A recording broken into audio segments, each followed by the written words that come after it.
Bonjour à tous, bienvenue dans la taverne, ravi de vous retrouver pour un nouvel épisode de cette saison exceptionnelle. Lorient est toujours dans le haut de tableau de Ligue 1, on est passé à 3e place. C'est pas terrible, 3e, puisque tour qualif de la Ligue des Champions, ça tombe pendant le festoche à Lorient, pendant le festival interceltique. Donc si on pouvait juste passer 2e, ça arrangerait tout le monde pour s'organiser. Une saison extraordinaire donc qui se poursuit par 2 matchs nuls. Un match nul contre Reims, un match nul à 3, 2 matchs complètement différents, 2 dynamiques différentes, et on va avoir l'occasion d'en parler pendant une petite heure avec notre duo de choc. Lucas, salut Lucas, ça va? Salut les gars, ça va top. Ma formulation n'est pas terrible, Lucas n'est pas un duo, mais il forme un duo avec Raphaël Lecor. Salut Raph. Salut à tout le monde. Et on pense à nos glorieux absents, Pierrot et Kams, qui nous écoutent de là où ils sont. C'est leur tour d'être absents cette fois-ci. Tiens Raph, on va commencer avec toi. On va revenir un petit peu sur le match de Reims. 0-0 à Lorient au Moustoir contre Reims. Reims pourtant réduit à 10 en début de deuxième mi-temps, réduit à 9 dans les arrêts de jeu, c'est presque anecdotique. J'ai presque envie de dire le premier match raté de la saison.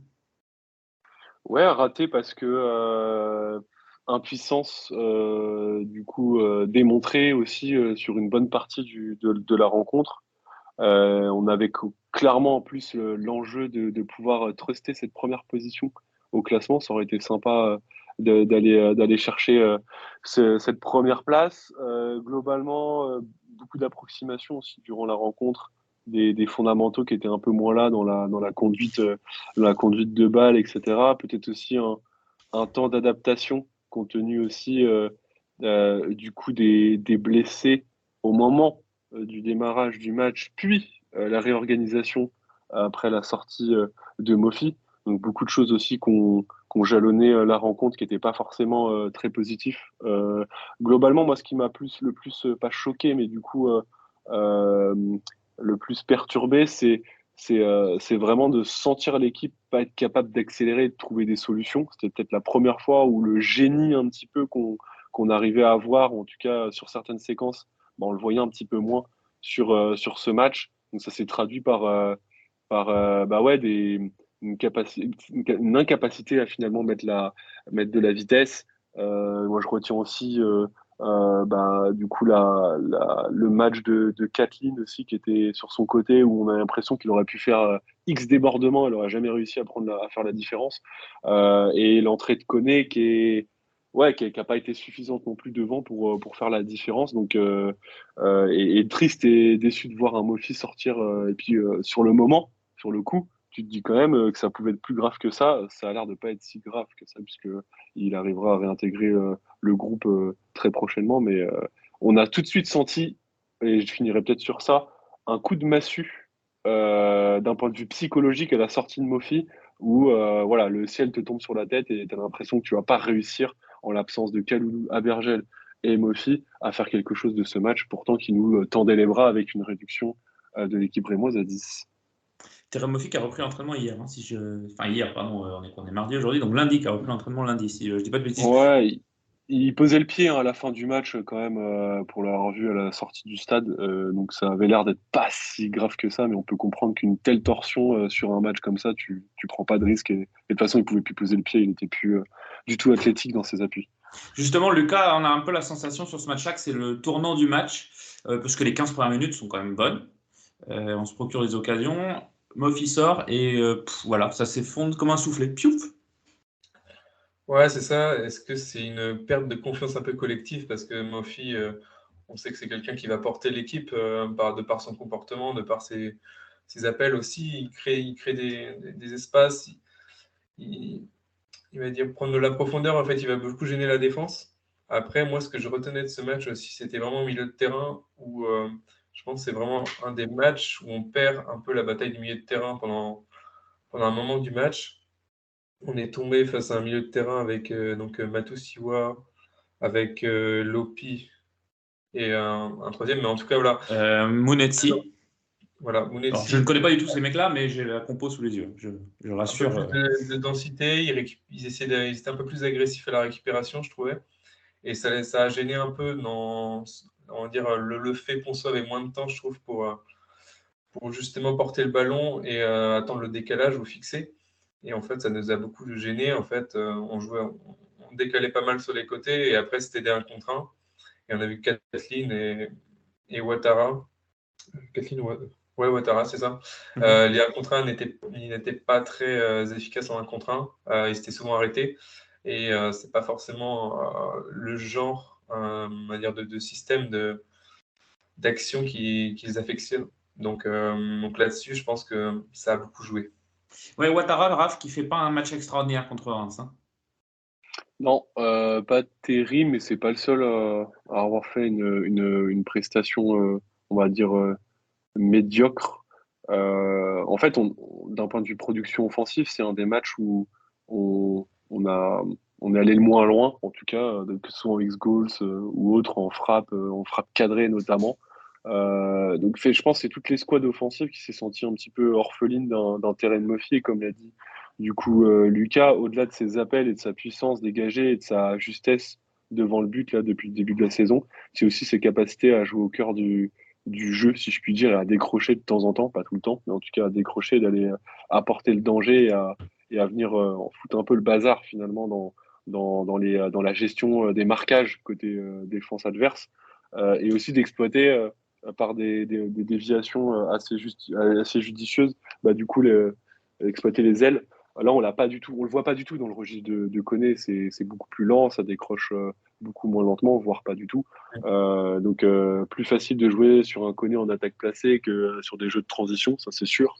Donc non, mais pour revenir sur Ouattara, oui, moins en jambes, un petit peu comme tout le monde finalement, et mieux tenu hein, aussi. Grosse prestation de la défense et notamment d'Andrew Gravillon hein, Ouais. qui a, j'ai l'impression, mangé 2 ou 3 Lorientais à lui tout seul. Donc après, l'équipe rémoise, elle est venue pour défendre Charmant sa peau et globalement, le fait d'être passé à 10, ça les a mis aussi psychologiquement dans la volonté de défendre jusqu'au bout et d'aller garder le résultat du 0-0. Donc, ça a amené, en fait, finalement aussi, plus de difficultés pour nous, même si en première période, ils étaient proches d'ouvrir le score, mais on était toujours à 11 contre 11. Même à 10, ils sont pas loin de le récupérer le match. Hein. Ils sont. Je sais pas Ouais, si vous avez été serein en regardant ce match-là. Tu te dis, bon, 0-0 finalement, ça fait chier de ne En pas le fait, gagner, mais. non, en fait, on n'a pas été non plus trop mis en danger au moment où ils sont. Mais ils ont eu quand même quelques opportes pour nous faire peur. Ouais, c'est ça. Ouais. Mais Plus que des grosses globalement, occasions, des situations mal bah, gérées. en Quoi. fait, si tu veux, je peux te redonner un peu le scénario. En seconde mi-temps, tu as une frappe pas cadrée à la 66e, une frappe pas cadrée à la 70e côté Reims.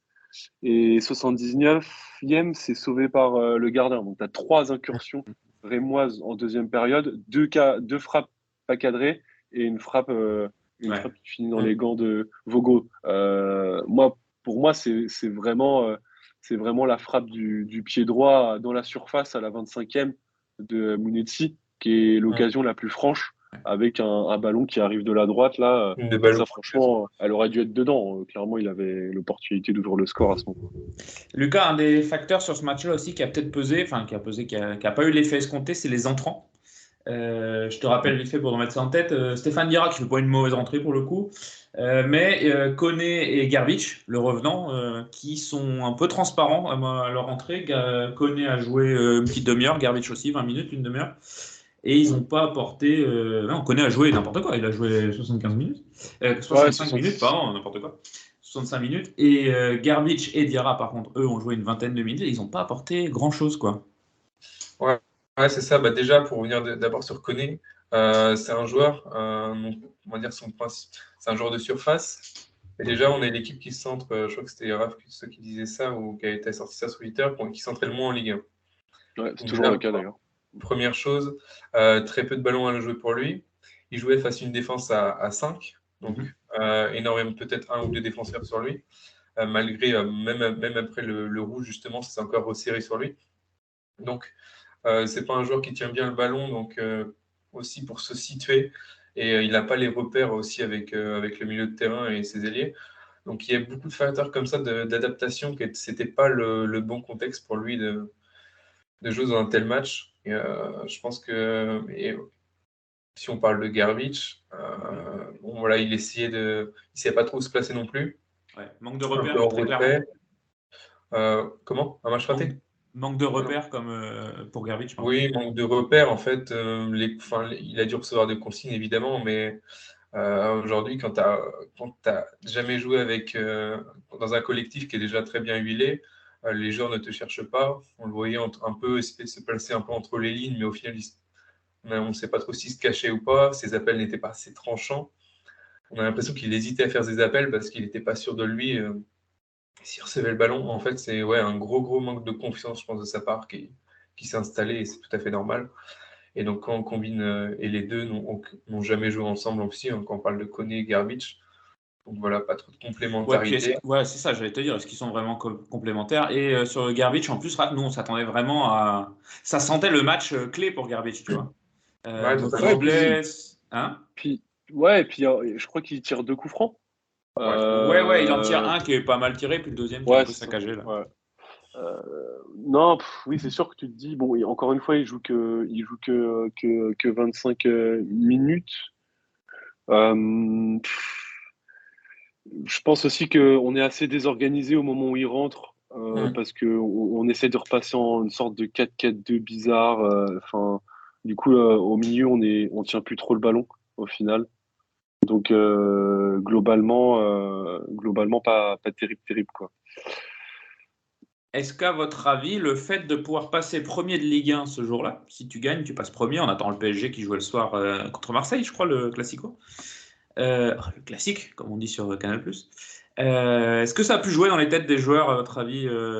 Tiens, Raph, par exemple, le fait de pouvoir passer premier, tu te mets une petite pression supplémentaire, mine de rien, parce que tu sais qu'il va y avoir des Bah, répercussions, franchement, quoi. franchement, peut-être dans certaines têtes, mais j'ai pas la sensation que c'était ça qui nous avait bloqué. C'est le contexte de match, une équipe rémoise qui défend bien, et puis du coup les aléas de la rencontre et une équipe type qui n'est plus Mm. vraiment équipe type au fil du match, et des joueurs un petit peu en dedans. C'est surtout ça. Moi, je les ai pas sentis terrorisés ou apathiques. Je les ai sentis plus sans solution et pas être capable d'accélérer. Donc je pense que c'est plus le contexte de Hmm. match et tous les éléments qu'on a pu déjà, je pense, citer aujourd'hui. Mais finalement, Lucas, pas un match réussi, peut-être pas forcément un match raté, c'est peut-être sévère, mais clean sheet, et on perd pas. On prend des points, on avance. Finalement, c'est pas mal le FC Lorient 2022-2023 qui, même quand il rate des matchs, ne perd pas. Ouais, totalement. On pourrait être hyper exigeant et dire que ce match-là, c'était un des matchs les plus simples, entre guillemets, qu'on avait à jouer parce que Reims avait vite été en inférieur numérique. Mais comme Raph l'a dit, c'est pas du tout notre contexte de match. Toute la saison, on n'a pas eu de pépins physiques. Et donc, on n'a pas été mis dans des situations ou dans des contextes un peu de difficulté où il faut trouver de nouveaux repères, où il faut s'adapter. Alors, on s'est adapté tactiquement, mais je veux dire adapté en termes de joueurs si vite, en tout cas dans le match. Ouais. Et voilà, surtout un élément si important.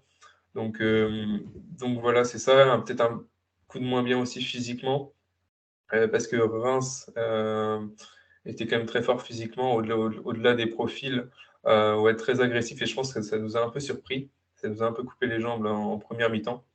Et après, on a eu du mal, comme ils étaient très bas, on a eu du mal à accélérer.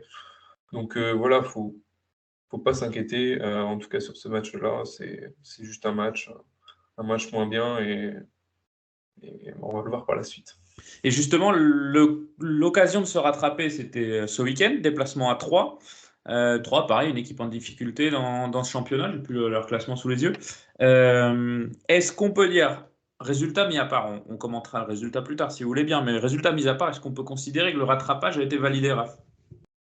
Ouais, dans le contenu, c'était un match presque plein, entre guillemets, dans le sens où pour la première fois de la saison, on avait une vraie possession. 57%, c'est quand même important à signaler dans un premier temps. Moi, je trouve qu'on a vu beaucoup de choses qu'on n'avait pas du tout vues depuis le début de la saison. Donc, presque une autre équipe de Lorient, avec d'autres aspects à mettre en avant. Alors, on n'a pas balayé d'un revers de la main toutes les qualités depuis le début de la saison, c'est-à-dire une défense solide, plutôt recroquevillée, capable de se projeter rapidement. Ça, on l'a vu sur certaines séquences. En revanche, on a vu aussi une domination territoriale, un bloc équipe beaucoup plus haut au global sur l'ensemble de la rencontre, des attaques placées successives. L'occasion de Ouattara en est la preuve toute faite, même si c'est pas symptomatique de chaque offensive lorientaise.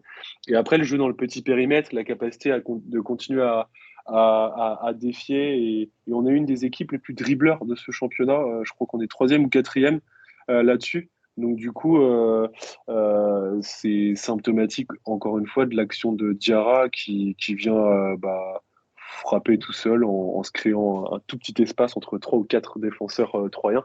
Donc non, moi, ce que je retiendrai au-delà des 22 tirs d'un match plein en termes de possession, et c'est les nouveautés qu'on a pu voir, et ça a été un peu parachevé par la conf de presse bord terrain de Lebris qui disait qu'il était content de voir autre chose sur ce match, de mettre en place de nouvelles choses. Donc je dirais peut-être, est-ce qu'on a une V2 de Lebris qui commence à sortir la tête de l'eau grâce à ce match-là? Peut-être.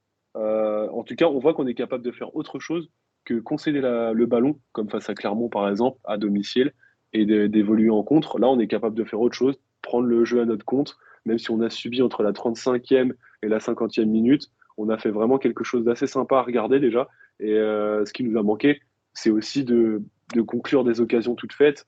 Le but de Ouattara, franchement, s'il rentre, c'est incroyable. C'est incroyable et ça montre aussi notre marge de progression que le Brise ne cesse de dire qu'elle n'est pas terminée. Donc on Ouais. attend et on savoure. Pour enchaîner sur ton petit aparté là sur le Brise, déjà première chose, sa conf de bord de terrain dont tu parles justement, un entraîneur de Ligue 1 qui dit que ça ne le dérange pas de laisser des points en route tant que, je ne me rappelle plus sa formulation exacte, mais tant qu'il y a du progrès dans l'enthousiasme, dans la qualité du jeu collectif, bah, tu n'entends pas ça tous les week-ends déjà et pas avec tous les coachs. Donc il faut profiter d'avoir ce genre de coach chez nous. Et ensuite, il faut rappeler qu'il prend le groupe assez tard, mine de rien, dans la pré-saison. Et on imagine qu'il a une idée de ce qu'il veut obtenir de ce groupe, donc que ça évolue, ça évolue. Peut-être que ce match de 3, qui est 11e au classement, donc pas en difficulté, comme je le disais tout à l'heure, mais finalement qui est à 4 points de la zone rouge. Peut-être que ce match de 3, c'est justement un petit aperçu de ce que veut proposer le Brise un peu plus loin. On revient sur le match en lui-même, on va le développer un petit peu. Une première mi-temps qui se passe globalement bien, on maîtrise les débats. Et but con, 34e, alors qu'on est dans un gros temps fort, Lucas. Laporte, très très bien placé à l'entrée de la surface, tête décroisée. Un geste de qualité qui rappelle les plus belles têtes de Zizou. Totalement, on a vibré. Même les commentateurs n'y ont pas cru. Ils ont vraiment cru que c'était justement Baldé qui mettait un super but. Mais pour revenir sur 3, c'était vraiment la seule façon dans laquelle il pouvait marquer à ce moment-là. C'est un centre, on va dire quoi, à 30 mètres, en longue ligne, un peu inespéré, un peu un centre par dépit. Et au final, ça finit sur un but comme ça.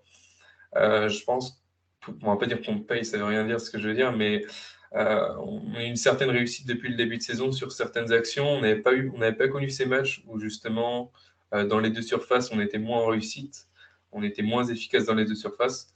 C'est pas une question d'efficacité, mais en tout cas, voilà, il y a un peu d'effet de match comme ça. Ça arrive dans une saison. On verra, on va voir que c'est arrivé aussi sur le deuxième but. Quand on prend 2 buts comme ça, de façon malencontreuse, c'est difficile après de revenir dans le match. Donc voilà, donc 3 n'avait rien proposé, donc ça nous a mis un peu en difficulté de prendre ce but. Ouais, ce but sur un temps fort, Raph, il vient un peu. Il aurait pu venir nous couper les ailes. Il reste 10 minutes avant la mi-temps, finalement pas tant que ça, même si après le but, c'est quand même 3 qui dominent les débats jusqu'à la mi-temps, mais on va voir qu'au retour des vestiaires, ça se passe un peu différemment. Comment t'expliques, toi, que alors que c'était notre force un petit peu, marqué sur nos temps forts, même marqué sur nos temps faibles depuis le début de saison, comment t'expliques que sur ce match-là, sur un temps très fort, tu prends un but con comme ça, quoi? Ouais, c'est ça. Je pense on n'a pas réussi à conclure les occasions. On en a eu quelques-unes juste avant de prendre ce but de casquette. On a 3 ou 4 opportunités du coup pour aller plus loin. Euh, je pense que ouais, c'est peut-être ça a joué dans les têtes, peut-être. C'est vrai que à la suite du but contre son camp, il y a 3 ou 4 situations côté 3 qui sont assez fortes. Donc Ouais, on c'est sent clairement vraiment 3 que qui dominent la les débats à ce pression. moment-là. Ouais, c'est ça. Et pareil, à la sortie des vestiaires, c'est et on reprend un peu on reprend un peu le le bon chemin. Je dirais en fait grâce au but de Diarra finalement, Ouais. parce que je crois que c'est 50e minute. Donc ouais, c'est vrai que c'est vrai que là-dessus, on les a pas sentis d'une sérénité incroyable. Peut-être que du coup, le doute s'était peut-être installé là-dessus. Donc l'éclair de génie de Stéphane Diarra nous a permis de peut-être passer à autre chose. Puis après, on a ce poteau finalement à la 59e de Ouattara et ce but de Ronny Lopez 1 minute et demie après. On avait l'impression que c'était un peu bis repetita, gros temps fort et derrière sanction automatique derrière. Donc ça a été vraiment coup double. En revanche, derrière, on s'est pas derrière le deuxième but troyen, on s'est pas non plus effondré. On a Au contraire, continué même, on a à, complètement pris le match en main à ce on a moment-là. pris le match en main. Voilà, je pense aussi parce que 3 a commencé à faire des changements tactiques pour conserver le résultat. Ouais. Et derrière, on a enchaîné. Et je dirais même que j'ai jamais vu autant d'action de Lorient dans le temps additionnel. Je crois qu'on a 5 ou 6 situations juste sur le temps additionnel. Je crois qu'on a Kathleen, Boigard, Ouattara, et puis 2 fois Ouattara à la fin du match. Ouais. Dont une où tu te dis, c'est pas possible. Ça va pas passer, ça va pas passer. Lucas, on revient justement sur ce poteau de Dango Ouattara qui conclut une action qui démarre de Vogo avec une quinzaine de passes pour amener au poteau, quoi. Alors, il me semble que nous avons perdu Lucas. Du coup, Raph, on va continuer avec toi le temps que Lucas réapparaisse. Sur cette situation de Dango, c'est une action collective vraiment bien, bien amenée. Et s'il marque, tu sens que le match est plié. On a retrouvé Lucas. Raph. Ah, je vais laisser Lucas, il est revenu parmi nous. Totalement. En fait, comme le disait Raph en introduction, on n'avait pas eu l'occasion de voir ce genre d'action. Moi, je pense pas que c'est le match de Reims qui a forcément été le déclic pour travailler les attaques placées, mais je pense que en introduction de saison, on est forcément parti dans une optique où on allait jouer justement en transition et que le temps et la réduction des matchs tous les 3 jours qu'on a connu pendant une période, ça a permis de travailler autre chose aussi. Le match de Reims a peut-être aidé dans le fait où il fallait appuyer dessus et trouver des circuits de passe un peu différents parce que forcément les équipes allaient commencer à s'adapter et on allait jouer 2 matchs cruciaux face à des équipes qui n'aimaient pas non plus avoir le ballon. Donc je pense que ça a pu travailler. Mais oui, c'est vraiment un aboutissement quand on voit une action comme ça. Je pense que c'est des choses qui travaillent à l'entraînement, mais ça, tu le réussis une fois sur 10 peut-être. Ça demande une justesse technique exceptionnelle. Et c'est là qu'on voit que la sortie, non pas la sortie, mais peut-être la sortie de Koné et l'absence aussi de Mofi manque parce qu'on voit un Ouattara qui couvre beaucoup trop son pied, qui n'est pas forcément sur ses appuis et qui n'est pas habitué à recevoir un ballon dans cette zone également.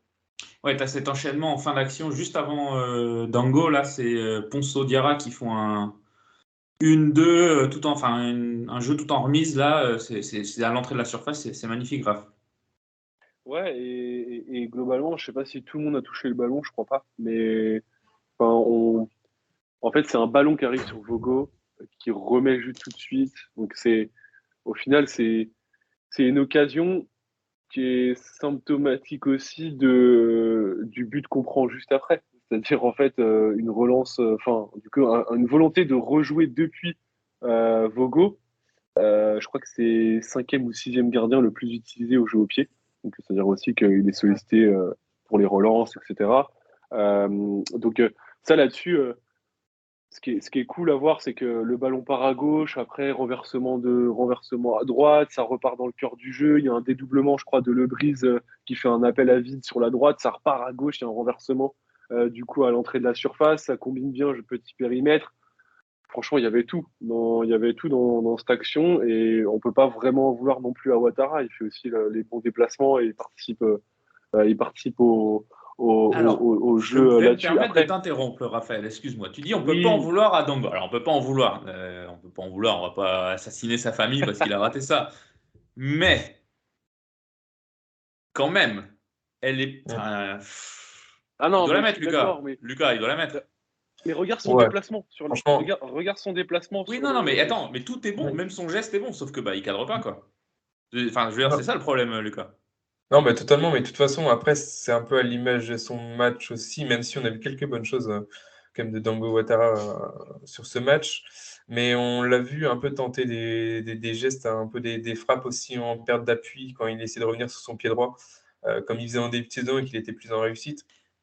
On a vu le geste, l'action, on va dire, dans les dernières secondes, c'est peut-être plus un manque de lucidité et aussi il est très bien repris par le défenseur. Mais non, je pense que voilà, c'est que je disais, c'est que c'est quelqu'un qui n'est pas habitué aussi à ce poste-là. C'est ça, c'est pas un neuf en aussi. tout match, il a dû s'adapter et à la fin, tu perds un peu de lucidité et il n'était pas dans les bonnes conditions. Raph, tu voulais reprendre la défense de Dango, je suppose. Alors oui, alors la défense juste sur cette action-là, je peux pas lui en vouloir, etc. Bien sûr que si, tu lui en veux. Attends, j'ai pas terminé. Mais du coup, en revanche, le statisticien Optarafa, il lui en veut parce que il était censé sur ce match-là, parce que si on enlève juste cette action, il y en a d'autres aussi. Il y en a d'autres en fin de match, etc. Si tu prends les X-Goals, c'est 1,5. 1,5 X-Goals. Donc en fait, il aurait dû au moins mettre un pion sur cette rencontre. Finalement, il l'a pas fait. Donc je pense que c'est sur l'ensemble de son œuvre sur ce match-là où c'est très frustrant de ne pas le voir en mettre un. Mais bon, après, sur l'action en elle-même, c'est sûr qu'on aurait rêvé de l'avoir au fond. C'était incroyable. Franchement, il le met, le match est plié. Je pense, ouais, clairement. 3 revient pas. Mais justement, il ne la met pas. Et quelques instants plus tard, tu vois, on en parlait à l'instant, une volonté de jouer des relances courtes depuis le gardien sur les défenseurs, etc. Mésentente Talbi-Vogo, ça peut arriver. Elle est pour qui? Elle est pour Talbi, elle est pour Vogo, elle est pour les deux? Très rapidement, Lucas. Pour moi, pour Talbi qui fait la passe sans vraiment juger le placement d'Mvogo, sans forcément je crois qu'il est sur son pied gauche et vraiment il se retourne, donc il est vraiment pas du tout sur ses appuis. Ouais. Après, on a l'impression que Mvogo coupe sa course, mais en fait c'est juste que le ballon est déjà passé et que voilà, il n'était pas du tout prêt à attendre le ballon. Après, voilà, c'est. Raph, t'es d'accord, c'est Talbi? Tort partagé, même si je pense que du coup l'initiative elle est chez Talbi, donc peut-être une légère surconfiance. Après Vogo, je trouve que il corrige pas son placement, mais il est déjà assez mal placé. Mais après il y a un autre truc, c'est que quelques minutes auparavant, il y a une action où Vogo est à deux doigts de se faire subtiliser le ballon par Ronny Lopez.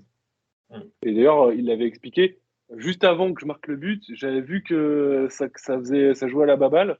Et donc, du coup, j'ai pas hésité cette fois-ci à apprécier plus vite. Donc, je pense que. Te faire chambrer par Ronny Lopez, putain, c'est dur. Hein. Non, mais elle est pour nous. C'est saute de confiance.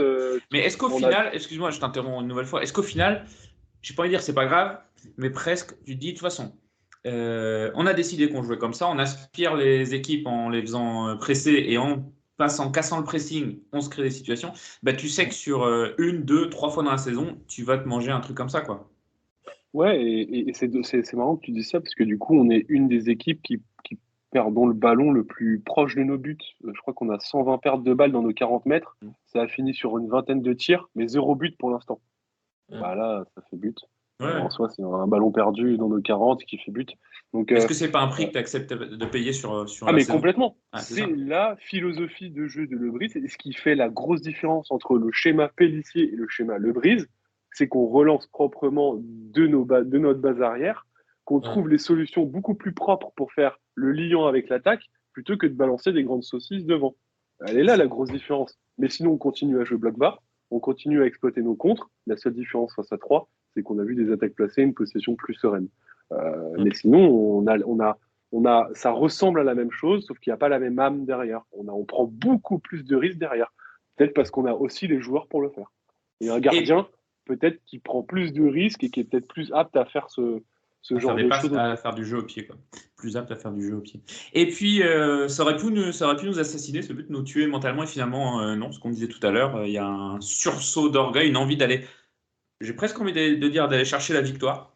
Même si on est à 2-1, grosse pression et c'est conclu par un but de Boigard, Lucas, sur une belle combinaison avec, j'ai oublié son nom, pardon, excusez-moi, je suis en train de chercher. Cyriné Doucouré. C'est ça, avec Doucouré, une belle combinaison, une remise dos au but de Doucouré, frappe de Boigard un peu cachée comme ça. Belle égalisation, quoi. Ouais, totalement. C'est pas forcément un joueur qu'on attendait par rapport à Non, par rapport à ses récentes rentrées en jeu, on l'attendait pas forcément décisif, mais je pense que c'est positif parce que je crois que même face à Reims, si je me trompe pas, Oui, il est titulaire. alors, oui, titulaire, mais enfin, en tout cas, on avait vu du mieux, qu'une entrée précédente. Donc, ça confirme un peu ça.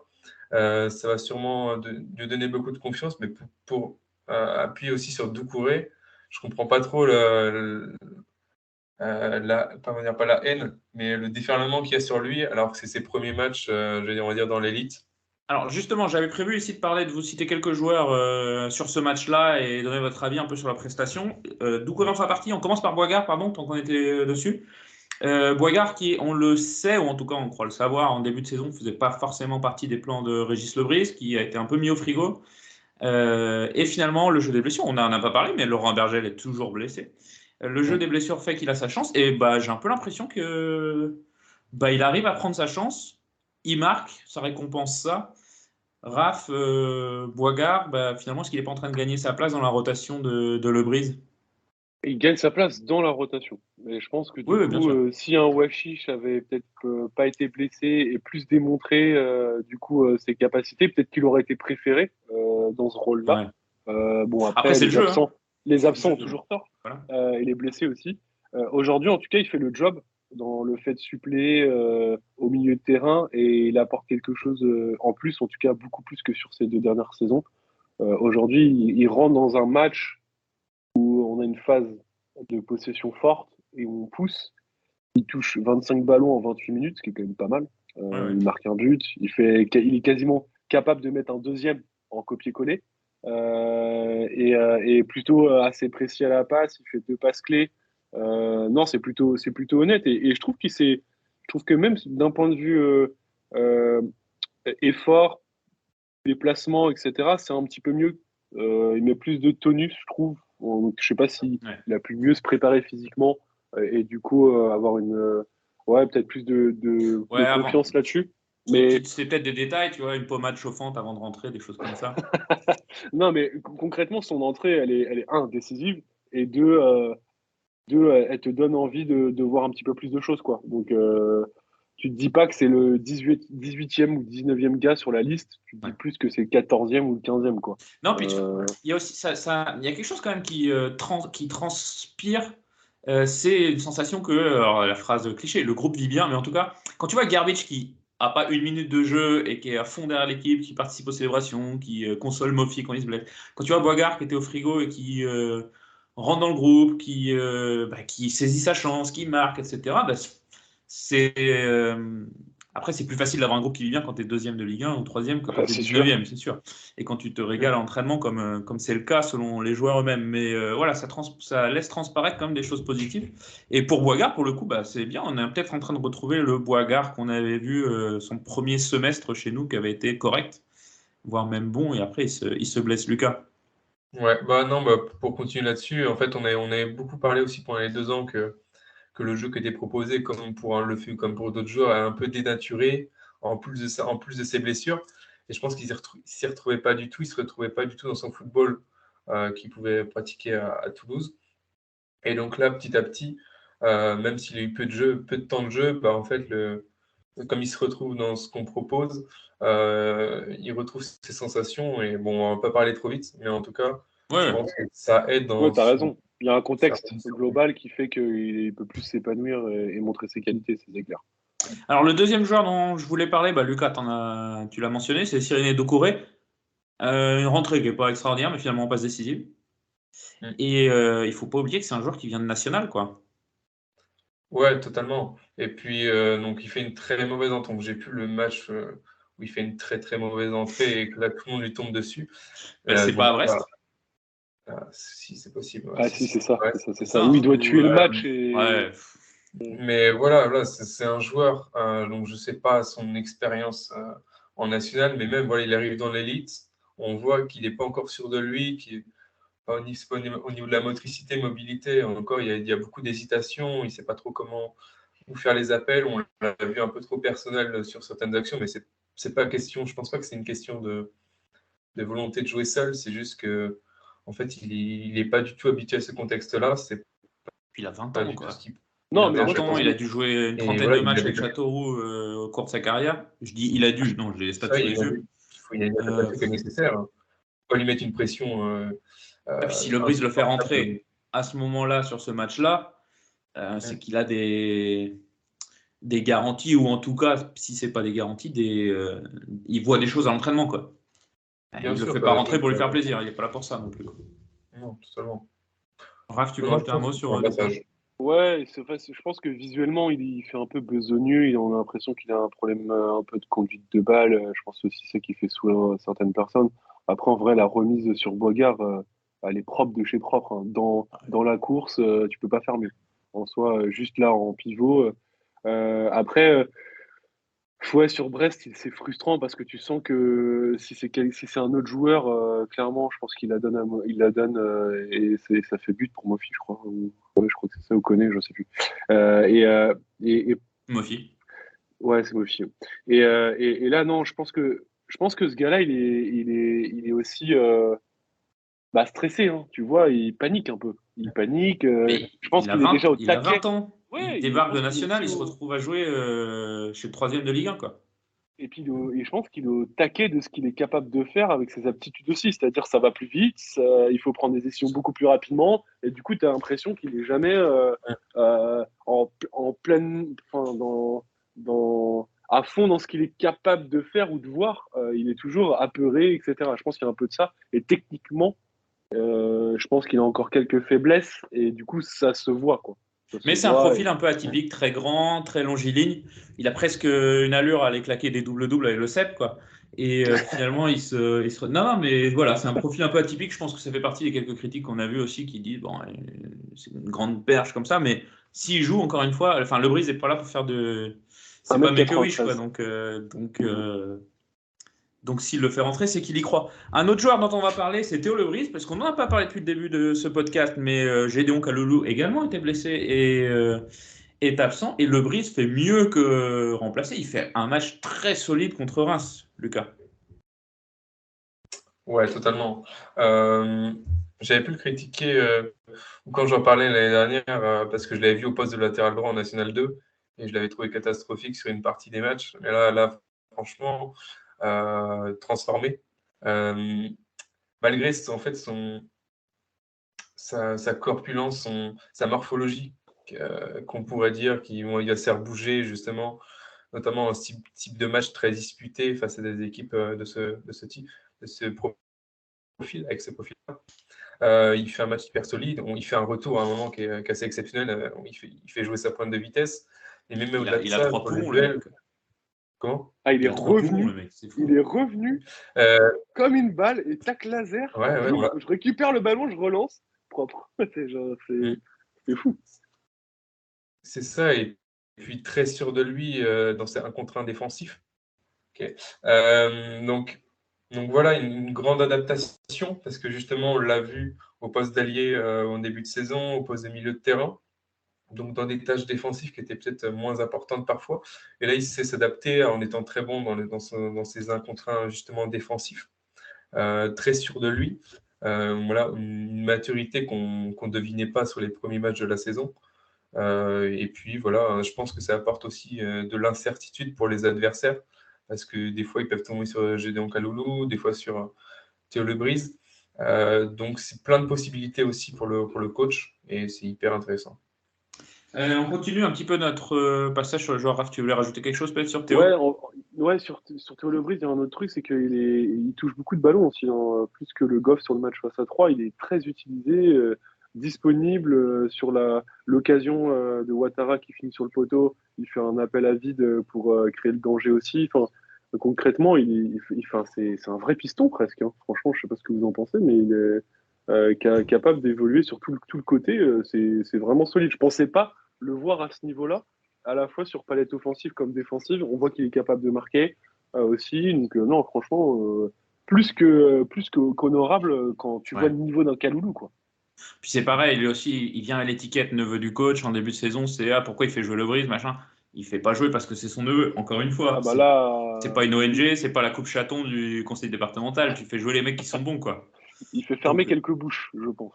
c'est ça. Donc là, pour le coup, ouais, je pense que C'est un joueur, il est dans les 12-13 en fait de Lebris, quoi. Peut-être pas titulaire à chaque match parce que quand Kalulu revient, il prend le Ça va être poste. Pour moi, il difficile. prend le poste. Mais il peut vite être dans les 12-13 pour tourner soit sur ce poste-là, mais surtout à l'aile, quoi. Ouais. On continue un petit peu le déroulé de quelques joueurs dont je vais vous parler. Allez, ça va être très rapide. Enzo le fait. Il régale semaine en semaine, Raph. Ouais, bah, clairement, c'est vraiment très, très stable, très, très cohérent, très linéaire, mais dans le côté positif. Il arrive à enchaîner les performances de choix. C'est vraiment la clé de voûte du système hein, à l'heure actuelle, capable de mettre enfin, du danger, d'aller faire le lion avec l'attaque, à transmettre des ballons vraiment vers l'avant. Il y a pas mal d'infographies que j'ai pu partager aussi où tu vois vraiment la capacité d'aller à la passe comme à la course, d'être dangereux à ce niveau-là. Et puis moi, je le répète assez fréquemment, mais je trouve que c'est vraiment le côté yin et yang, c'est-à-dire à la fois la capacité à jouer, à faire jouer l'équipe, mais aussi à défendre. Et c'est encore le cas face à Troyes. Je trouve que c'est vraiment le joueur qui fait la balance entre les deux. Et, et je trouve qu'il y a un autre point qu'on signale peu, mais il a un ratio ballon touché, balle perdue qui commence à être véritablement intéressant. L'année dernière, il en touchait beaucoup moins, mais il perdait tout autant. Aujourd'hui, il perd autant en volume, mais il en touche beaucoup plus. Donc en proportion, ça commence à être, commence à être cool. Et je trouve que dernier point, c'est son utilisation. Il y a moins de gestes superflus, c'est beaucoup plus fluide, ça va dans le sens du jeu, ça prend pas 15 touches de balle pour faire quelque chose d'intéressant, ça s'est joué dans les petits périmètres. Non, franchement, gros début de saison. Et là aussi, il a pu jouer encore à plusieurs postes. Donc ça montre aussi sa polyvalence. Et j'ai l'impression qu'il a tendance aussi à mieux faire jouer les joueurs autour de lui. Et je pense qu'il renvoie quelque chose à ses coéquipiers parce que ça doit être sympa d'avoir Enzo Lefebvre à ses côtés aussi. Ouais, les stats de Lefebvre sur ce match-là, c'est 83% de passes réussies, sur 75 quand même, donc sur un chiffre, c'est vous les experts, messieurs, mais un chiffre qui est quand même conséquent. Ouais, Enzo le fait. Kams nous l'a dit depuis longtemps. Hein, il y a un potentiel. Tu le connais aussi, Lucas. Il y a un potentiel de fou chez Enzo le fait, et on sent que ça progresse match en match, quoi. Lucas. Ouais, c'est ça. En fait, on parlait en début de saison de ces pertes de balles, comme disait Raph, mais c'était parce que tout n'était pas encore en place. Il n'avait pas encore les repères avec ses partenaires, il n'avait pas encore le bon tempo pour s'ajuster. Et là, on sent que ouais, c'est fait.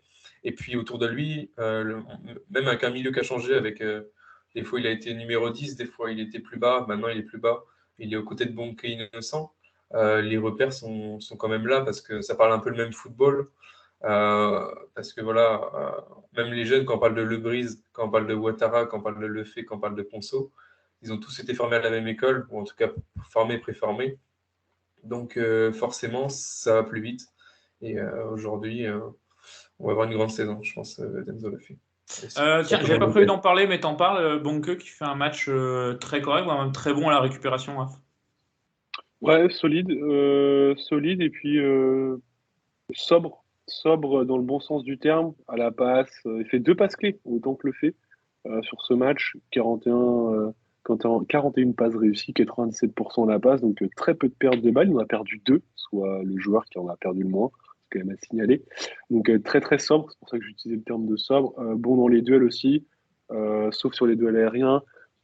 Sentiment de force et de sérénité dégagée, hormis sur les 20 minutes où on a pris un peu le bouillon face à 3. Donc hyper utile et complémentaire avec un Lefebvre dans ce registre de 8, évidemment, où là on retrouve un Bonqueux qui peut substituer un Abergel dans le registre vraiment de travail de sape et travail de l'ombre.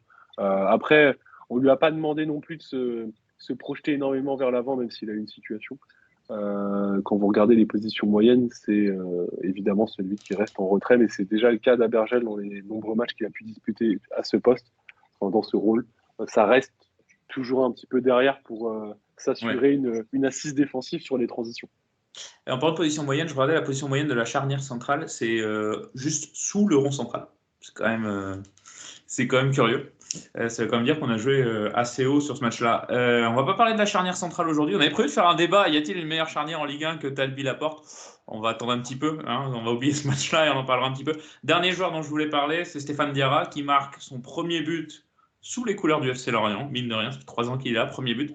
Stéphane Diarra qui, depuis qu'il arrête d'aller manger au délice du Bosphore, mais qui mange de ça, c'est pas de moi la vanne, c'est même pas une vanne, c'est son agent, son conseiller qui en parle, qui le mettait comme une explication. Il a la com qu'il a, mais on a le droit de la reprendre. Qui justifiait en fait les blessures récurrentes de Stéphane Diarra qui l'ont énormément pénalisé par un problème d'alimentation, d'hygiène, de manger trop gras, etc. Visiblement, le changement a été réussi parce que petit 1, Lucas, il ne se blesse pas. Et petit 2, les performances sont en hausse et il enchaîne les matchs et il marque. J'avais juste cru voir qu'il sortait sur légère alerte musculaire ou je dis des bêtises. C'est rumeur qui est passée au. J'ai pas J'ai pas d'informations l'info là-dessus. J'ai pas l'info. Ok, donc Voilà, c'est peut-être. non plus. Ok. Mais Non. donc pour revenir sur le match de Diarra, donc on le voyait mieux depuis un certain temps, mais on voyait pas trop cette explosivité et ce jeu dans les petits espaces dans lequel on nous l'avait, enfin, pour lequel on nous l'avait vendu ou alors dans lequel on avait pu le voir sur des bribes de match. Et là, son but, c'est le parfait exemple où il arrive lancé et beaucoup de puissance, des appuis très forts, très vivaces. Et il marque un super but. Sur les autres matchs aussi, ça manque un peu de mordant dans ses frappes. Là, il est super bien placé. Je pense que ça va beaucoup l'aider. Et quand on parlait en début de saison d'un problème d'ailier, d'un problème en termes de quantité, aujourd'hui, on voit que Le Brise, à ce poste-là, il convient très bien, ou alors il convient avec notamment son but hyper important face à Lille. On voit Diarra qui marque aussi dans un match important. Donc, en fait, on voit que chacun s'adapte en fait aux conditions de Le Brise. Et en fait, on comprend pourquoi Le Brise ne voulait pas forcément un effectif aussi large en début de saison. Pierrot qui nous envoie un message en parlant d'Adrien Garbi, je ne sais pas ce qu'il veut, ce pauvre Pierrot. Bon, c'est parce qu'apparemment, Koné, apparemment. Est blessé. Ça va pas. Ouais, apparemment. Mais oui, que connaît blessé, d'accord. Ok, donc ce serait potentiellement Garbage dans le prochain match. On parlera justement du prochain match juste après. Je voulais faire une petite question. Ça devait être un débat, mais on va répondre très rapidement. Est-ce qu'on aurait gagné ce match avec Mofi sur le terrain, Raph? Tous les jours, je pense. Donc, peut-on parler de Mofi dépendance? Ça, c'est bien putaclic comme Oui. titre. Oui, parce que je vous laisse regarder son nombre de buts. Je vous laisse regarder ses situations. Je vous laisse regarder. Non, mais désolé, c'est de nouveau le statisticien qui va parler. Regardez la différence du nombre de buts marqués et ses X-goals. Voilà. En fait, c'est l'inverse opposé du Mofi de l'année dernière. Exactement il lui en fallait 18 pour en mettre un. Là, c'est l'inverse. Limite, il marque dans des positions absolument abusées. Il participe au jeu. Non, franchement, oui. Dépendance dans ce que je pense le Brise veut mettre en place. Koné n'est pas capable de faire ça à date. Donc, en tout cas, oui, dépendance parce que si Mofi est pas en forme, bah, ça score pas. Ouattara est un demi-ton en dessous dans la production en ce moment. Donc non, oui, clairement, il n'y a pas de sujet. Aujourd'hui, tu peux pas te séparer d'un joueur aussi fort actuellement. Tu es d'accord avec ça, Lucas? On est dépendant de Mofi? Ouais, surtout dans le style qu'on propose, même si on sait s'adapter aux situations et aux adversaires. Mais en tout cas, dans les profils, le profil qui correspondrait peut-être le plus, ce serait justement Doucouré qu'on a évoqué. Peut-être qu'il saurait plus prendre la profondeur. C'est plus un joueur de ce profil-là. Mais aujourd'hui, Koné Garbage, comme on l'a dit, du manque de repères. Et là encore, la blessure de Koné, c'est compliqué d'instaurer quelque chose. Ouais, Alors, grosso modo, pour vas-y. revenir sur ce que je disais et terminer le propos sur les stats, en fait, Mofi a mis 2 buts de plus que ce qu'il était censé mettre sur la partie X-Goal. Bon, voilà, c'était juste pour passer la petite stat. Alors, avant de passer au futur du FC Lorient, aux 3 prochains matchs, je voudrais revenir un tout petit peu en arrière. Lorient-Lille, on tape Lille dans un match totalement maîtrisé, rien à dire. Lille, bref, on tape Lille 2-1 et on a un enchaînement Brest-Reims 3 et on se dit dans ce podcast, si on fait 6 ou 7 points sur Brest, Reims et 3, on envoie quand même un joli message et on serait très costaud. Et finalement, on fait 5. Du coup, est-ce que cette série Brest-Reims 3 peut être considérée comme réussie, Raph? Oui, oui, bien sûr. Clairement, le nombre de points, il peut être frustrant au regard des matchs, mais 5 points, tu prends tous les jours. Frustrant parce que face à Reims, je te dis qu'à 10, tu pouvais faire quand même quelque chose si on avait mis d'autres ingrédients. À 3, franchement, tu dois repartir avec les 3 points. Mais après, franchement, tu fais un bon match sérieux et tu prends les 3 points face à Nice. Bah, tu vois pas la séquence de la même manière. Tu te dis juste, bon, bah, ça arrive de perdre des points et si on continue d'être fort à la maison, je pense on peut voir la fin de saison avec peut-être d'autres ambitions. Je pense que ça sert à rien de faire des plans sur la comète jusque-là. Voyons ce que ça donne face à des adversaires. Là, on a 3 matchs, hein, je crois, donc Nice, PSG et Strasbourg.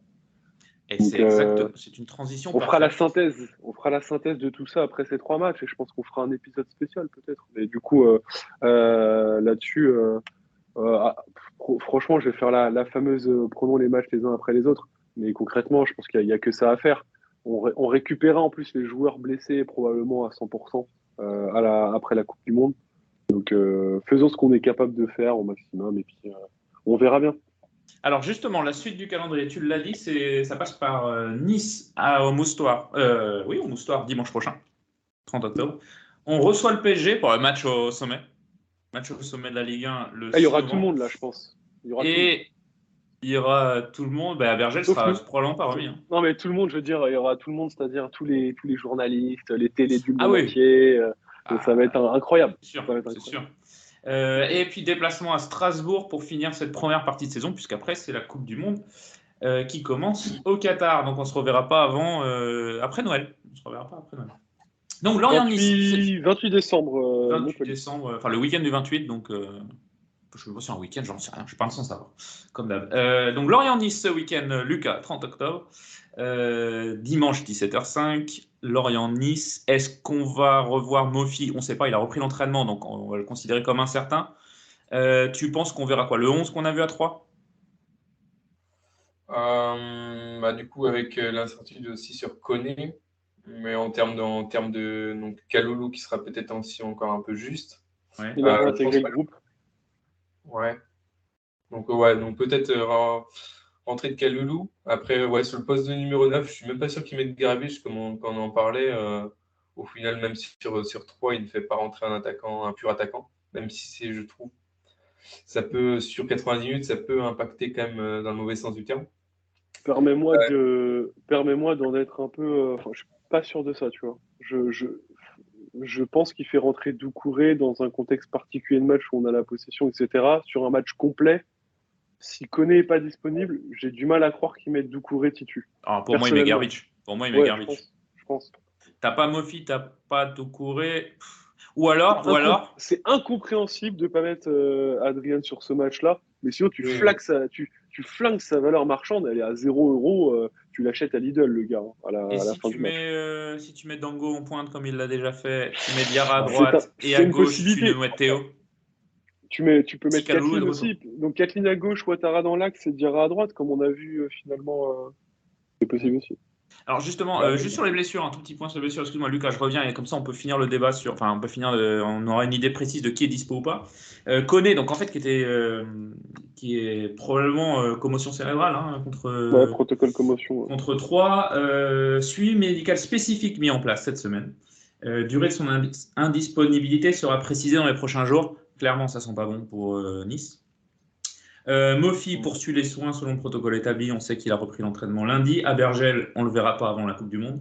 Kaloulou réintègre le groupe cette semaine et Samuel Loric intègre le groupe cette semaine.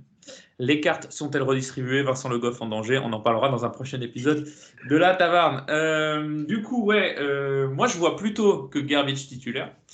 Quelque chose genre, si Kaloulou est dispo, Kaloulou en latéral droit, Théo ailier gauche, Dango et Stéphane Dira. Ça correspondrait plus à la dynamique dans laquelle il met les joueurs. Parce que tu fais pas rentrer Karabic dans un match, dans un contexte de match comme 3, où il avait quand même l'occasion de se montrer, et tu le mets après titulaire le match d'après. J'aurais. Non, mais c'est pas le même rôle. Doucouré, il rentre en impact player avec sa taille, son impact physique, etc.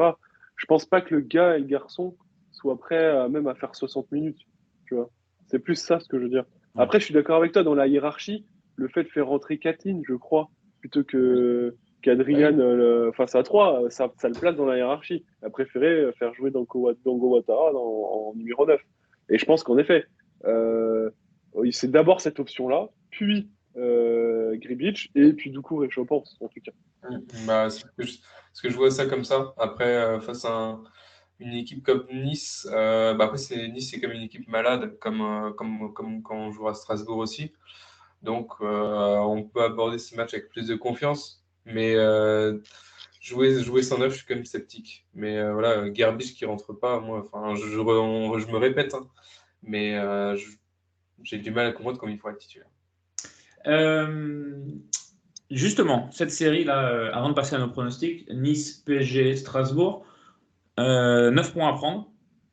À partir de combien de points on considère que la série est réussie? Messieurs, il faut se mouiller un petit peu. 4. 4 points? Ouais, tu prends 3. 4, donc ça veut dire que tu fais 3 Ouais, contre Nice, 1 Strasbourg et PSG, tu perds. Ouais, ça et puis c'est du ta joker, logique. du joker. 4 points, Lucas? Totalement, ouais, 4 points aussi également.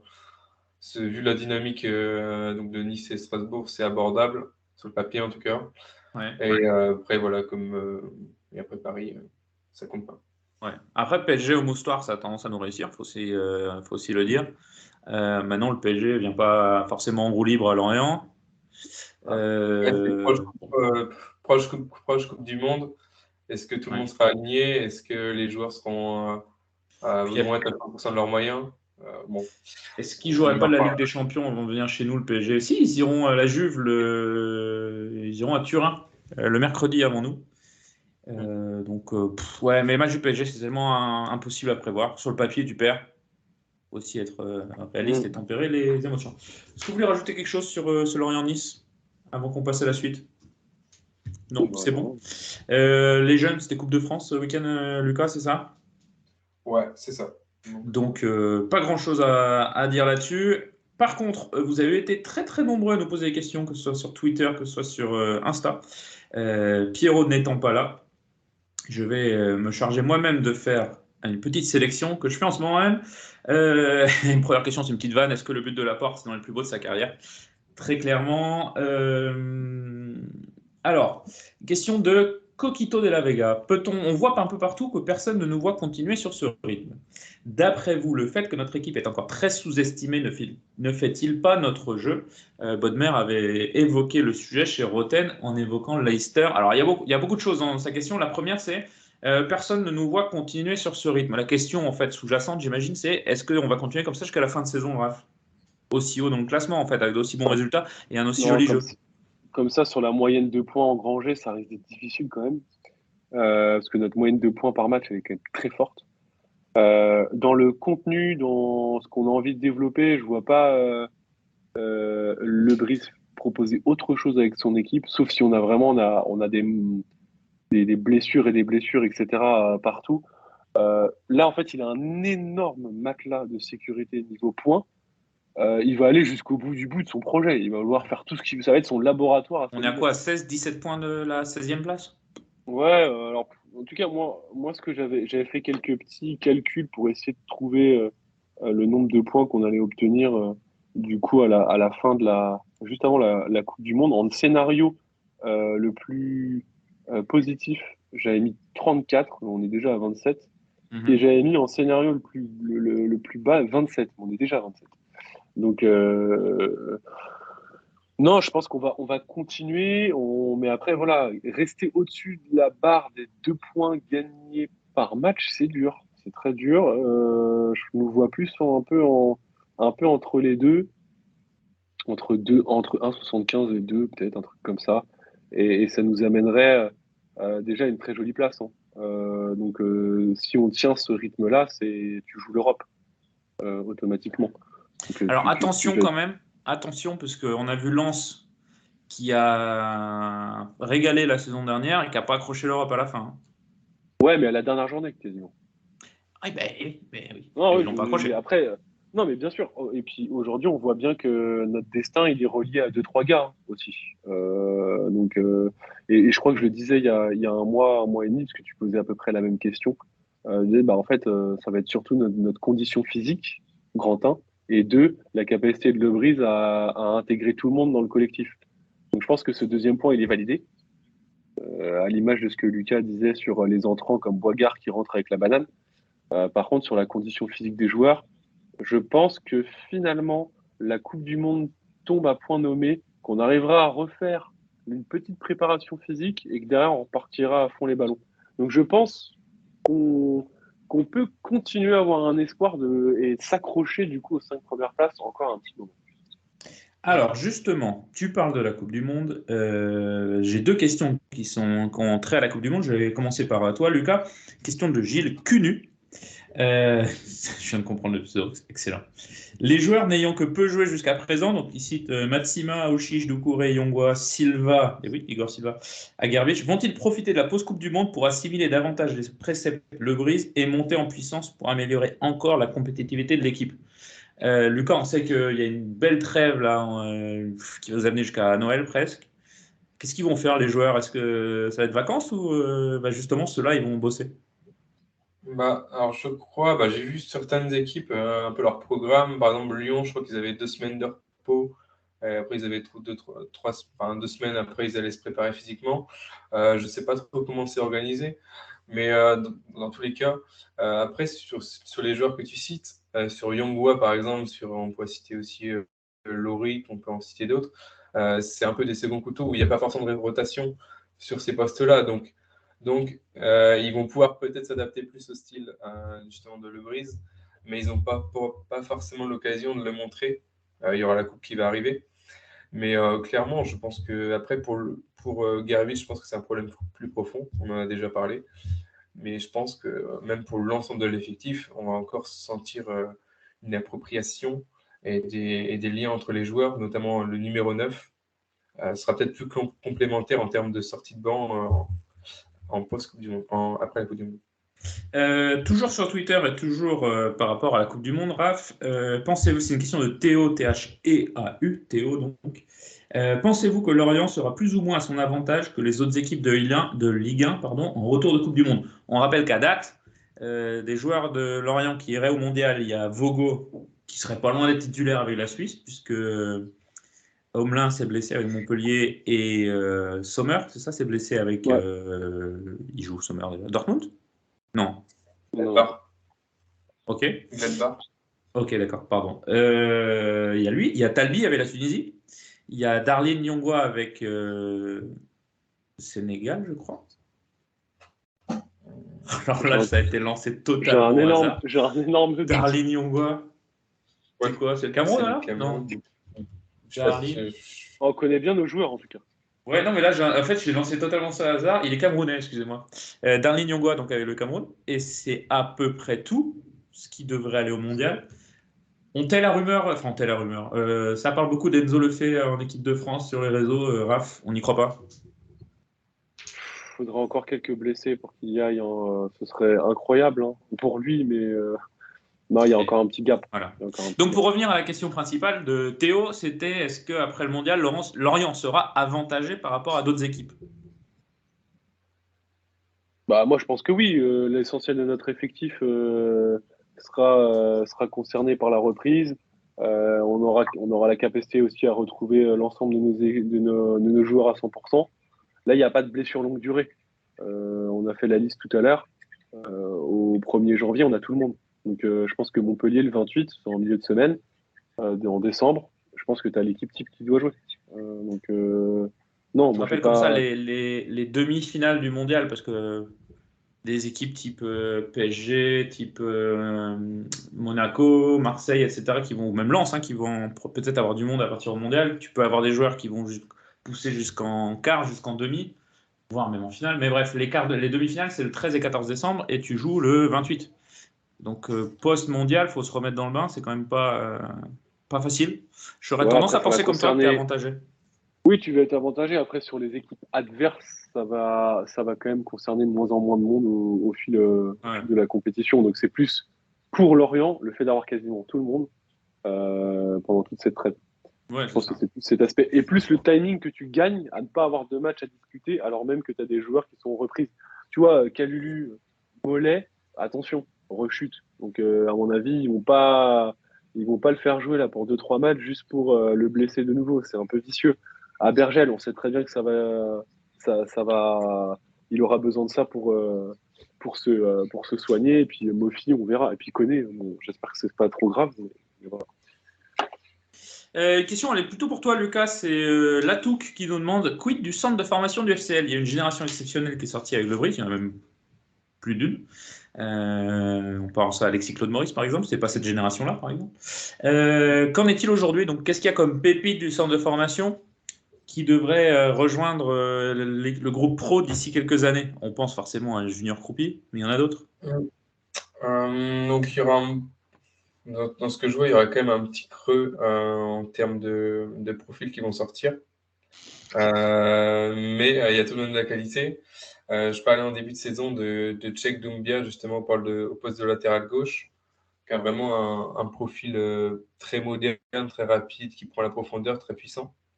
Même si défensivement, c'est encore un peu compliqué. Ouais, Aurélien Pellon, qui est donc un défenseur central, qui est très bon aussi, euh, très bon dans les 1 contre 1, très solide. Après, j'ai du mal à juger les défenseurs centraux. Mais voilà, comme Bamo Meïté, je pense que c'est des potentiels un peu au centre. Après, pour le reste, c'est encore un peu tôt. Il y a eu 2 joueurs recrutés en Guadeloupe, pardon, qui sont internationaux. Il y a un ailier qui est très bon avec les U19. Et voilà, c'est à creuser. Il y avait la même question de RZC Léo sur Instagram. Je prends quelques questions sur Instagram, mais bon, on a fait un petit peu le tour, hein, évidemment. Ça, vous posez les mêmes questions qu'on se pose. On nous demande, excusez-moi, tiens, elle était où cette question est intéressante. Putain, c'est un métier, hein, je te dis la question. Tiens, allez, une question de Enzo. Ouais, c'est trop compliqué. Enzo 5 THSFCL. Quel est le pire CSC entre la tête de la porte, la passe lumineuse de Talbi et il rajoute le poteau de Ouattara qui entraîne le but après le 2-2. Il rajoute dans les CSC. Ouais, j'ai presque envie de dire que le pire pour moi, c'est le poteau de Ouattara quand même. Ouais, parce Elle est, qu'on ouais, elle est dure, mais après, franchement, dédicace à la porte. Hein. Tu peux pas la mettre Elle est mieux belle. que ce Ah, qu'il elle a. est belle. Et Ah, elle puis, est et puis magnifique. qu'à 8 buts de Mbappé, enfin, tu vois, c'est. Ah ouais, non, c'est Et ce que soyeux. j'adore, moi, c'est ce que j'aime le plus là-dedans, c'est que donc il fait bon, le CSC, machin, ça arrive. Je suis sûr qu'il a dans sa tête le cliché du bah j'ai mis un CSC, je sauve mon équipe après, je me rattrape, tu sais. Et donc il a Ouais, 40 mètres des buts, il frappe et ça part. Mais la tribune. il y a le président de Troyes qui sont un peu à la masse. Il y avait l'inflation, ils sont un peu à la ramasse Et niveau je, budget. Ils cherchent le ballon encore derrière là pour le ramener. et je pense que c'est la première fois où la porte, on essaie de lui voler un de ses buts, quoi. Parce que l'attaquant était sûr de lui. Ouais, ouais, c'est lui qui a marqué. Non, non. Voilà pour les questions cette semaine. Merci beaucoup encore à tous pour votre participation et votre soutien toujours sur les réseaux sociaux. Ça fait extrêmement plaisir. Ce que je vous propose, messieurs, c'est de passer au quiz. Juste avant, on n'a pas donné de notre prono pour le Lorient-Nice de ce week-end. Moi, j'attaque avec un 2-1 pour Lorient. Raph, Moi, je donne plus les pronos. Hein. Je suis deuxième du classement. vas-y, balance. Euh, non, je pense qu'on va gagner. Courte victoire. Un truc comme 1-0. Après, j'attends toujours la compo officielle avant de donner mon prono. Ouais, moi, Mais j'attends la petite fin du dédicace à match, Lorient voiture Télévision. Raph, pour donner mon prono. Et toi, Lucas? Moi, je vois un 3-1. Victor 3-1. Ah Victor ouais? 3-1 des Merlus, donc ouais, confiance, ça respire la confiance. C'est vrai que Nice, comme tu l'as dit, Lucas, est une équipe qui n'est pas forcément en forme, mais Reims non plus n'était pas en forme quand ils sont venus, donc allez savoir. Excusez-moi, c'est pour ça que je n'étais pas là la dernière fois, c'est pas le présenté, bah, j'ai toujours pas récupéré à 100%. Ce que je vous propose, messieurs, c'est de passer au quiz. Alors, on va pas se mentir, hein, Pierrot est pas là, j'ai un peu l'impression de regarder un match de foot de CFA. Ça joue, mais on est loin des hautes sphères de la Champions League. On commence par un petit qui suis-je, si vous voulez bien. On cherche un joueur international né en 1988 et formé au Girondins de Bordeaux, qui débute sous Laurent Blanc en Coupe de l'UEFA contre Panionios, dernier match de groupe de cette édition. Bordeaux était déjà éliminé. Prêté une saison à Rodez en 2008, je signe finalement en fin de saison, en mai, donc à Angers pour 3 ans, où je formerai une défense de fer avec mon compère Malik Couturier. Malik Couturier, un habitué du Multiligue 2. Après 2 ans de Ligue 2, donc avec Angers, je découvre la Ligue 1 avec Lorient en 2010, après que le FCL m'achète pour la somme de 2,5 millions d'euros au SCO. Somme qui sera plutôt bien rentabilisée puisque je suis vendu 15 millions d'euros en 2014 après 129 matchs chez les Merlus. Non, c'est pas connu. Après 129 matchs chez les Merlus, 15 millions d'euros, ouais. 129 matchs chez les Merlus et 5 buts. Après 5 ans en Première Ligue, je retrouve la Ligue 1, puis la Ligue 2 avec le Dijon FC. Ah, c'est d'accord. C'est Ndongo. C'est pas Ndongo. C'est Ndongo. Après 5 ans en Première Ligue, je retrouve la Ligue 1, puis la Ligue 2 avec le Dijon FC. International gabonais avec près de 100 sélections. Bruno Ekwelemanga. Ah, c'est chaud que je l'ai pas trouvé. Je l'ai dit. Ah bon? Tu l'as dit quand? Ah, il faut l'avoir, hein, je l'ai dit. Ça devait coïncider avec encore un bug de ton micro, Lucas. Il y en avait 3 dans la soirée. Franchement, j'ai pas entendu. T'as dit à quel moment, Bruno Ekwelemanga? Je te la laisse. On a peut-être pas entendu. Moi, j'ai pas entendu. J'ai entendu Koné et j'ai entendu Ndong après. Mais si Raph t'accorde le point. Non, je le donne. Okay. Je peux pas savoir, mais en tout cas, de toute façon, j'ai été nul. On passe à la suite. Vous connaissez le concept. Je vous donne des listes d'équipes. Vous me trouvez le joueur à qui correspond ce parcours. C'est dans l'ordre chronologique. On commence avec un quiz très succinct aujourd'hui. C'est une étoile, c'est-à-dire que c'est facile. C'est prêt? Laval, Arsenal, FC Lorient. Non. Comment? Jules non. Lucas, t'as dit? Aliadir non plus. Laval, Arsenal, FC Lorient, Fribourg, Charlton. Coquelin. Francis Coquelin, ça fait 1 point pour Raphaël. On joue pour 2 étoiles. Châteauroux, Arsenal, Derby County, Gilles Sounou. Bien joué Lucas, ça fait 2 points. Et donc là, attention, j'espère que vous avez une petite heure devant vous pour la liste des équipes. On joue pour 3 étoiles, donc pour 3 points. C'est la balle de match. Balle de match déjà. On y va. Formé donc à Accra, on s'en fiche. Manchester City. Strømsgodset en Norvège. Vous m'excuserez si vous parlez norvégien parmi les auditeurs. Francfort en Allemagne. Rayo Vallecano en Espagne. FC Lorient. Aarhus au Danemark. Non. Columbus Crew aux États-Unis. Traverse l'Atlantique. Balenrenia ou un truc comme ça en Norvège. Encore une fois, je m'excuse auprès de nos éditeurs norvégiens. DC United et San Antonio aux États-Unis. Ah, Real Mason, pardon. Non. Mason. Accra, Manchester City. Ah oui, Accra, putain. Ouais. Donc c'est un joueur ghanéen qu'on cherche, vous l'avez compris. Manchester City, Strømsgodset. Ouais. Francfort, Rayo Vallecano, FC Lorient. Aarhus, Columbus Crew, encore un truc en Norvège, DC United et San Antonio. Je sais pas. Lucas va gagner sur. C'est un gars qui était arrivé à Lorient avec Ryan Mason, je crois, à l'époque. Ils étaient 2 de Manchester City à être arrivés. Ah, Mohamed Abou. Mohamed Abou, bonne réponse de Raphaël qui gagne le quiz au buzzer linguiste, une qualité déplorable. Et encore. Si le montage est bien fait, vous avez raté un truc un peu improbable. C'est la faute à Transfer Market, c'est pas ma faute. Voilà pour tout. Juste un petit mot sur la Coupe du Monde d'ailleurs. Raph, qu'est-ce qu'on va faire pendant la Coupe du Monde? On a prévu quelque chose. D'abord, on va peut-être se faire un joli débrief de la première partie de saison en direct sur Twitch. Ouais, gros bilan à venir. On va essayer de revenir sur un petit peu tous les enseignements, un peu les préceptes qu'on a pu voir, et puis peut-être commencer aussi à faire tourner les calculatrices. À combien de points, qu'est-ce qu'on peut espérer, qu'est-ce qu'on a vu de beau, qu'est-ce qu'on a vu de moins bien. Donc gros bilan en perspective. Et tout ça en direct sur Twitch. Et deuxième chose qu'on vous prépare pour la Coupe du Monde pour vous occuper une fois que la France se sera fait éliminer au premier tour. On va essayer de faire mieux que Régis Lebris. On va prendre Football Manager 2023, on va prendre le FC Lorient et on essaiera de mieux se classer à la trêve que notre ami Régis. Encore une fois, en direct sur Twitch, Raph. Et ouais, je joue là comme le brise. Du coup, on va essayer d'être meilleur tactiquement que notre nouveau druide à nous. Donc, Tactiquement, rien du tout, mais on bloque bas, 10 derrière et on récupère les points. Donc voilà, vous vivrez ça avec nous en direct sur Twitch. On choisira nos joueurs, on pourra transférer, recruter, on se fera plaisir.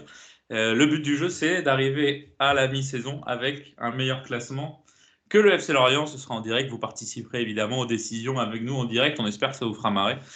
Nous, on a des grandes espérances. Déjà, est-ce qu'on va vendre Garbage le premier jour du mercato? Ça va être un débat animé avec notre ami Pierrot. Je serai pour. Je rigole. Sinon, nous, on se reverra peut-être après Nice, en tout cas très sûrement, très définitivement après le match du PSG, ça c'est sûr. D'ici là, merci à vous de nous suivre aussi nombreux sur les réseaux sociaux. Vous pouvez écouter ce podcast sur YouTube depuis quelques temps. Donc, si vous êtes en train de nous écouter sur YouTube, on clique sur la petite cloche pour avoir les notifications. On s'inscrit au canal, évidemment. J'ai regardé beaucoup de vidéos de Squeezie, donc du coup, je maîtrise un petit peu le phrasé. Et merci à tous de nous suivre et puis à très vite sur les réseaux sociaux et dans le podcast. Ciao, ciao. Ciao, ciao.